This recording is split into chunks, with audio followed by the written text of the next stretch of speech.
जो विषय मैं आपके सम्मुख रखने जा रहा हूं, ये मेरी पार्टी का संकल्प है, जिसे नई भाजपा सरकार गठन होते ही इसको पूर्ण करने की दिशा में कदम उठाया जाएगा। देवभूमि की संस्कृति और विरासत को अक्षुण्ण रखना हमारी मुख्य जिम्मेदारी है और इस कर्तव्य को पूर्ण करने हेतु हम पूरी तरह से कृत संकल्पित हैं। हमारा संकल्प है, आगामी नई बीजेपी सरकार अपने शपथ ग्रहण के तुरंत बाद न्यायविदों, सेवानिवृत्त जनों, समाज के प्रबुद्ध जनों और अन्य स्टेक होल्डरों की एक कमेटी गठित करेगी, जो कि उत्तराखंड राज्य के लिए यूनिफॉर्म सिविल कोड का ड्राफ्ट तैयार करेगी।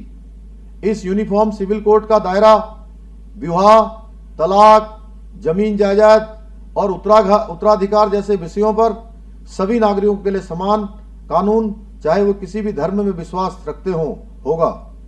ये यूनिफॉर्म सिविल कोड संविधान निर्माताओं के सपनों को पूरा करने की दिशा में एक अहम कदम होगा और संविधान की भावनाओं को मूर्त रूप देगा। ये भारतीय संविधान के आर्टिकल 44 की दिशा में भी एक प्रभावी कदम होगा, जो देश के सभी नागरिकों के लिए समान नागरिक संहिता की संकल्पना प्रस्तुत करता है। सर्वोच्च न्यायालय ने भी समय समय पर इसे लागू करने पर जोर ही नहीं दिया, बल्कि कई बार इस दिशा में कदम नहीं उठाने के लिए भी नाराजगी व्यक्त की है। साथ ही इस महत्वपूर्ण निर्णय में हमें गोवा राज्य से भी प्रेरणा मिलेगी, जिसने एक प्रकार के यूनिफॉर्म सिविल कोड लागू करके देश में एक उदाहरण पेश किया है, जिसका उद्धरण सुप्रीम कोर्ट के माननीय जजों द्वारा भी दिया गया है। उत्तराखंड में जल्द से जल्द यूनिफॉर्म सिविल कोड लागू करने से राज्य के सभी नागरिकों के लिए समान अधिकारों को बल मिलेगा। इससे राज्य में सामाजिक समरसता बढ़ेगी, जेंडर जस्टिस को बढ़ावा मिलेगा, महिला सशक्तिकरण को ताकत मिलेगी और साथ ही देवभूमि की असाधारण सांस्कृतिक आध्यात्मिक पहचान को, यहाँ के पर्यावरण को सुरक्षित रखने में भी मदद मिलेगी।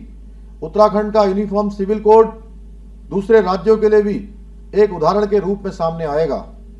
हमारे भारत का एक ऐसा जीवंत राज्य है, जिसकी संस्कृति और विरासत सदियों से भारतीय सभ्यता के मूल में समाहित रही है। भारतीय जनमानस के लिए उत्तराखंड एक देवभूमि है, जो कि हमारे वेद पुराणों, ऋषि मुनियों के ज्ञान और अध्यात्म का केंद्र रही है। भारत के कोने कोने से लोग बड़ी आस्था और भक्ति के साथ उत्तराखंड आते हैं। इसलिए उत्तराखंड की सांस्कृतिक आध्यात्मिक विरासत की रक्षा अहम है।